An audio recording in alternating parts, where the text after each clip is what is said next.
নির্বাচনের বিষয়টা এখন অনেকটা রাজনৈতিক জায়গায় চলে গেছে। সরকার গণতান্ত্রিক রূপান্তরের যেই দায়িত্ব সরকারের আছে, রেসপন্সিবিলিটি, সেই জায়গায় সেই দায়িত্ব পালন করতে হলে অবশ্যই এটা অংশগ্রহণমূলক, গ্রহণযোগ্য এবং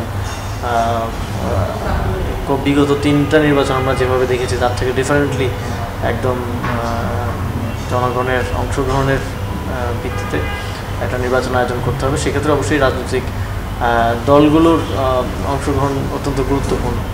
বর্তমান যে ডেডলকটা সংস্কারের জায়গায় আছে, পিয়ার সহ আরও অন্যান্য বিষয়গুলো নিয়ে, সেটা নিরসন করাটা গুরুত্বপূর্ণ এবং এই ক্ষেত্রে রাজনৈতিক দলগুলোর এবং জনগণকেও একটা নিশ্চয়তা দেওয়া যে জুলাই সনদটা বাস্তবায়িত হবে। এই জায়গায় একটা বাধ্যবাধকতা তৈরি করতে পারলে আমার মনে হয় যে রাজনৈতিক দলগুলো এবং জনগণও স্বেচ্ছায় নির্বাচনের দিকে এগিয়ে যেতে পারবে। বিএনপিও বলছে যে আপনার কিছু কিছু পরের গভর্নমেন্ট করুন, মানে নির্বাচিত সরকার করুন, তার মানে এখনো ঐক্যমতে পৌঁছানো যায়নি। সেক্ষেত্রে এই ঐক্যমতে যদি না পৌঁছায় তাহলে কি নির্বাচনে এফেক্ট পড়বে কি?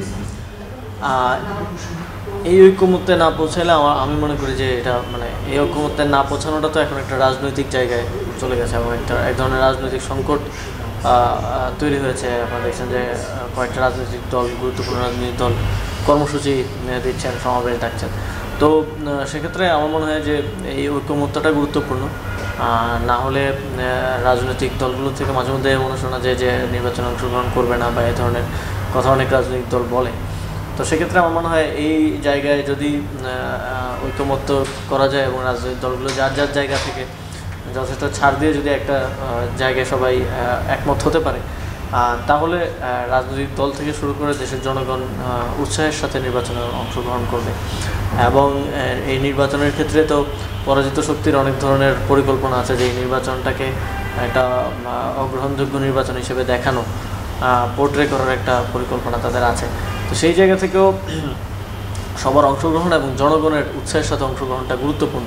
ঐক্যমত্য না হয় তাহলে কি আপনি মনে করছেন যে নির্বাচনে একটা প্রভাব পড়তে পারে, মানে ডেডলাইন ফেব্রুয়ারি? ঐক্যমত্য না হলে যথাসময়ে নির্বাচন হওয়া নিয়ে সংকট তৈরি হতে পারে, এটা আমি মনে করি। কারণ ঐক্যমত্য না হলে রাজনৈতিক দলগুলো কী ধরনের সিদ্ধান্ত নেয় বা কী ধরনের কার্যক্রম করে, তারা কি আন্দোলন কন্টিনিউ রাখে কিনা, এই অনেক কিছুর উপর আসলে ডিপেন্ড করছে নির্বাচন করতে হলে তো ওইরকম পরিবেশ, ওইরকম ফিল্ড তৈরি করা এবং ওই প্রস্তুতিটা প্রয়োজন।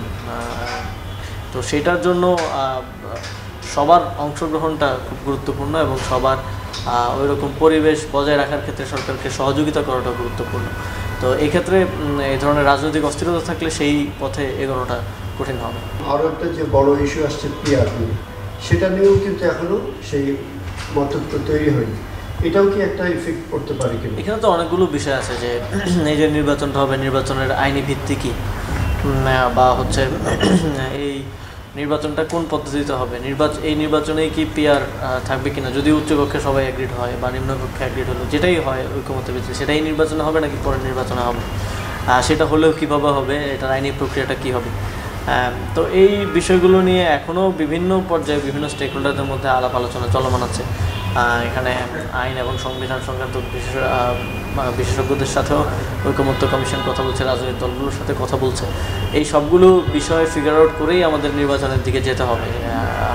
নির্বাচনটা কোন প্রক্রিয়া হবে সেটাই যদি আমরা এগ্রিড না হতে পারি, তাহলে তো নির্বাচনের দিকে আমরা আসলে যাওয়াটা অনিশ্চিত হয়ে যায়।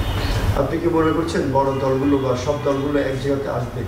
আমার মনে হয় এটা আসা সম্ভব, কারণ ঐক্যমত্য কমিশনের অনেকগুলো ইস্যুতেই আমরা দেখেছি যে প্রথম দিকে মতৈক্য থাকলেও পরে ঐক্যমত্য হয়েছে, পরে রাজনৈতিক দলগুলো সবার পক্ষ থেকেই সবাই একটা স্যাক্রিফাইসের মানসিকতা দেখিয়েছে, ফলে ঐক্যমত্য হয়েছে। তো আমার মনে হয় না যে এটা তো এমন কিছু নাই যেটাতে ঐক্যমত্য হওয়া সম্ভব না। আমার মনে হয় ঐক্যমত্য হওয়া সম্ভব। বান্ডেল থাকলে প্রতি সেনমানিতে টাকা বাঁচবে। বিকাশ সেনমানি বান্ডেল কিনে জিতুন প্রতি লেনদেনে।